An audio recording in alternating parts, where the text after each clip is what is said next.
Okay students, तो आज हम डिस्कस करेंगे chemical equilibrium and it's type. इससे पहले अगर आप लोगों ने पिछली वीडियो देखी हो तो उसमें हमने डिस्कस किया था कि हमारे साथ एक रिएक्शन है, वो अगर दो डायरेक्शन में प्रोसीड कर रहा है, यानी कि फॉरवर्ड डायरेक्शन में भी जा रहा है और बैकवर्ड डायरेक्शन में भी प्रोसीड हो रहा है, तो ऐसे रिएक्शन को हम कहते हैं रिवर्सिबल रिएक्शन। अब ये जो रिवर्सिबल रिएक्शन है, ये क्या होगा, इसके ये जो रिएक्टेंट है इसका एक ख़ास रेट होगा, यानी कि एक ख़ास स्पीड होगा, या हम कहते हैं कि यूनिट टाइम में कोई ख़ास अमाउंट ऑफ रिएक्टेंट जो है यहाँ से कन्वर्ट हो गए प्रोडक्ट में। फॉर एग्ज़ाम्पल हम कहते हैं कि ए और बी, इसके 3 मॉलिक्यूल्स जो है 1 सेकंड में कन्वर्ट होके आ रहे हैं प्रोडक्ट में, ठीक है। तो ये number of molecules converted into product in unit time is called rate, या हम कहते हैं कि चेंज इन कंसंट्रेशन। ये ए और बी जो है, इसकी कंसंट्रेशन में जो चेंज आती है, यानी कि इसका कंसंट्रेशन क्या होगा, डेफिनेटली डिक्रीज होगा। तो ये जो चेंज आती है 1 सेकंड में, यूनिट टाइम में 1 सेकंड 1 मिनट या 1 घंटा, इस तरह से जो चेंज ये आती है इसको हम कहते हैं रेट, ठीक है। अब हम क्या कहते हैं, एक सॉलिड एग्जांपल लेके इस पे हम डिस्कशन करते हैं कि फॉर एग्जांपल हमारे साथ सल्फर डाइऑक्साइड है और ये ऑक्सीजन के साथ रिएक्शन करके बनाता है सल्फर ट्राइऑक्साइड, जो कि दोबारा डीकम्पोज होता है कुछ वक्त के बाद और वापस अपने कंपोनेंट्स बनाते हैं। अगर इस रिएक्शन को हम बैलेंस कर ले तो यहाँ पे हम लगा लेंगे 2 2 3 6 और यहाँ पे हम भी हम लगाएंगे, तो ये 4 6 और यहाँ पे भी 6 और 2 मौजूद है। अच्छा, तो ये रिएक्शन अब हमारे साथ बैलेंस है। फॉर एग्जांपल हम कंसिडर करते हैं कि यहाँ से ये तो रिवर्सिबल रिएक्शन है, रिएक्टेंट जो है वो प्रोडक्ट बनाएंगे और वो प्रोडक्ट जो है वो दोबारा डीकम्पोज होकर रिएक्टेंट बनाएंगे, ठीक है। फॉर एग्जांपल हम कहते हैं कि एक टाइम इस तरह से इसमें से आ जाएगा कि चलो हम एग्जांपल के तौर पे लेते हैं कि 4 मॉलिक्यूल जो है 1 सेकंड में यहाँ से 4 मॉलिक्यूल कन्वर्ट होके आ रहे हैं प्रोडक्ट में, ठीक है। और यहाँ से भी बिल्कुल उतने जैसे, यानी कि 4 मॉलिक्यूल दोबारा डीकम्पोज होके आ रहे हैं रिएक्टेंट में, यानी कि जितने मॉलिक्यूल्स रिएक्टेंट के प्रोडक्ट में कन्वर्ट हो रहे हैं उतने ही दोबारा रिएक्टेंट में भी कन्वर्ट हो रहे हैं, ठीक है। तो इस टाइम को हम, या यहाँ पे ये जो स्टेट डेवलप हो गया है, इस स्टेट को हम कहते हैं केमिकल इक्विलिब्रियम। इसको हम कुछ इस तरह से डिफाइन करते हैं कि हमारे साथ जब रेट ऑफ फॉरवर्ड और रेट ऑफ बैकवर्ड रिएक्शन आपस में बराबर हो जाए तो हम कहते हैं कि केमिकल इक्विलिब्रियम अब यहाँ पे डेवलप हो गया है। तो सिंपली हम कहते हैं when rate of forward reaction का जो रेट है वो क्या हो जाए, become equal to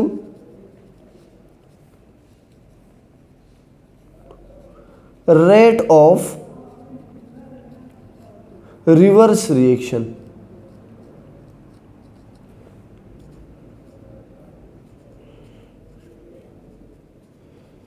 the state is called, या हम इस तरह भी कह सकते हैं कि the reaction at that time the reaction is at equilibrium, the reaction is at equilibrium।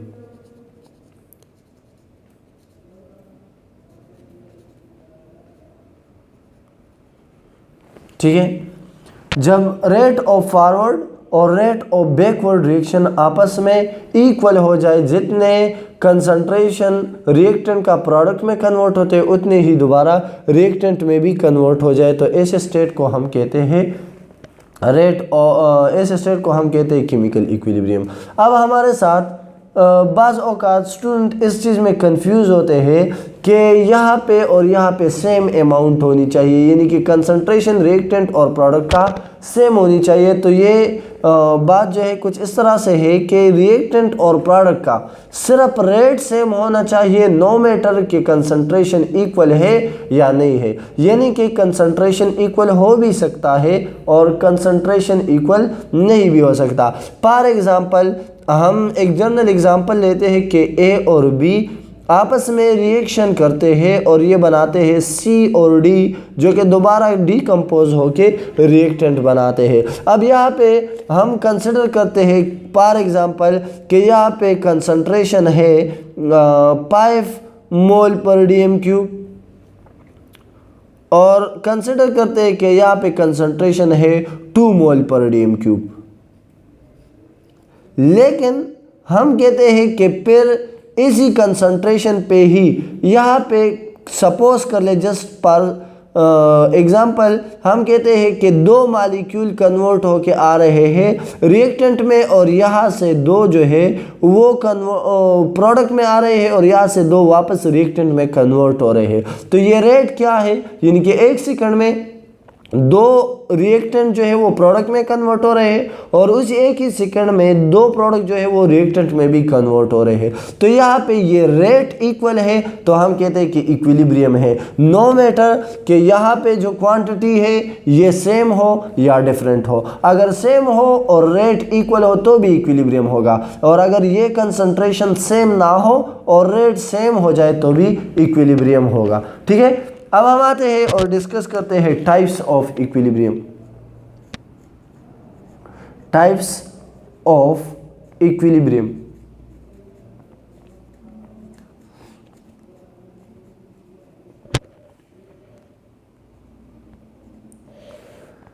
State की बुनियाद पे हम 2 टाइप्स जो है या 2 क्लासेस बनाते हैं केमिकल इक्विलिब्रियम के। एक को हम कहते हैं होमोजीनियस इक्विलिब्रियम,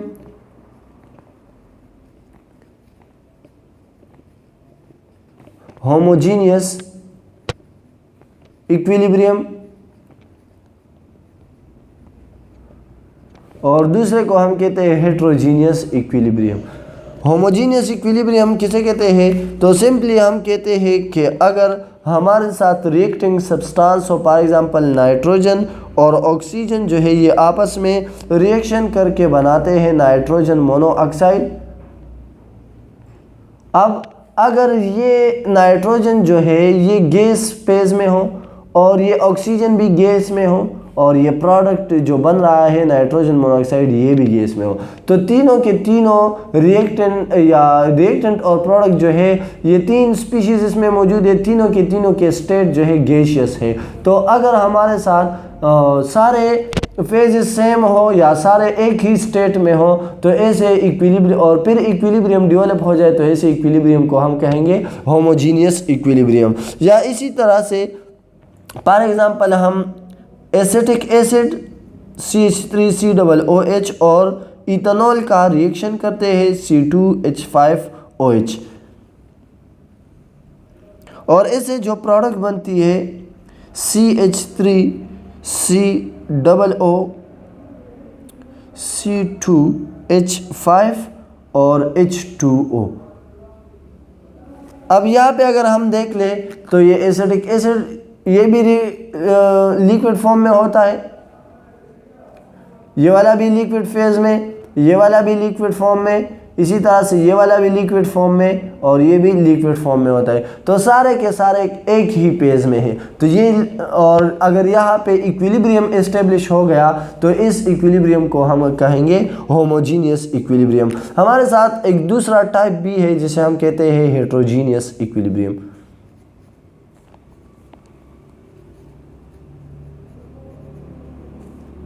हेट्रोजीनियस इक्विलिब्रियम एक ऐसा इक्विलिब्रियम जिसमें से डिफरेंट स्टेट हो, या हम कहते हैं कि एक ऐसा इक्विलिब्रियम जो डिफरेंट पेजेस के दरमियान इस्टेब्लिश हो जाए तो उसे हम कहेंगे हेट्रोजीनियस इक्विलिब्रियम। फॉर एग्जांपल हमारे साथ कैल्शियम कार्बोनेट जो कि सॉलिड फॉर्म में होता है, अगर हम इसका डीकम्पोजिशन कर ले तो इससे बनता है कैल्शियम ऑक्साइड और कार्बन डाइऑक्साइड।